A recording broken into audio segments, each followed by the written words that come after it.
As rebukes go, the one delivered by the United Nations General Assembly to the United States and Israel was a stinging one.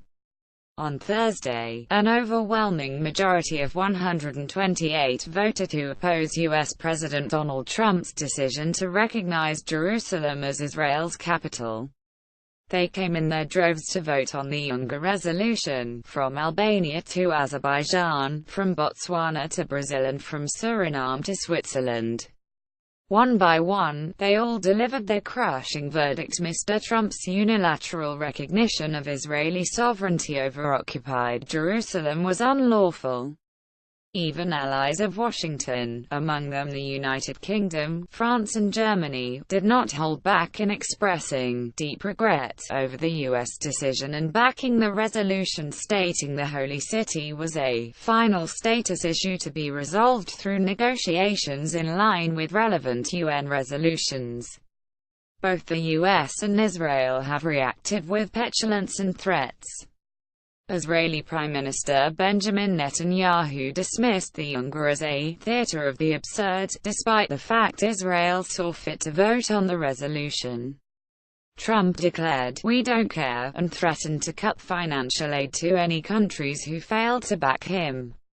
U.S. Ambassador to the UN Nikki Haley said she would be taking down names of those who voted and sent out invites for a party solely for members who stood by the U.S. Read more: Palestinians will not accept any U.S. peace plan, says Abbas. How countries voted on Jerusalem's status at the General Assembly. Trump threatens Jerusalem opponents with U.S. funding cut off. What is clear is that the silent majority can be quiet no longer on an issue which has beleaguered the Middle East for too long. Israel has finally dragged the U.S., its long-standing patron and ally, into the pit of isolation it has long inhabited. Mr. Trump has discovered the limits of his braggadocio, which failed to stop the world from formally censuring him. This is possibly the most devastating humiliation the U.S. has suffered in a long time. Washington's ability to act as an honest broker in a peace process is irreparably damaged. As Palestinian President Mahmoud Abbas said, "We will no longer accept any plan from the United States." U.S. credibility in the Middle East and beyond has dropped to a new nadir, and the UN vote signals the emergence of a new, post-American world order. As Dr. Anwar Gargash, the UAE's Minister of State for Foreign Affairs, tweeted, "It was a victory for international legitimacy and the Palestinian cause."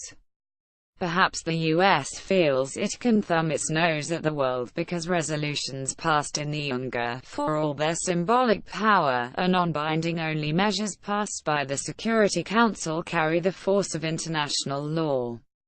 The existing system, in which the votes of countries that account for billions of people can be ignored, cannot be sustained.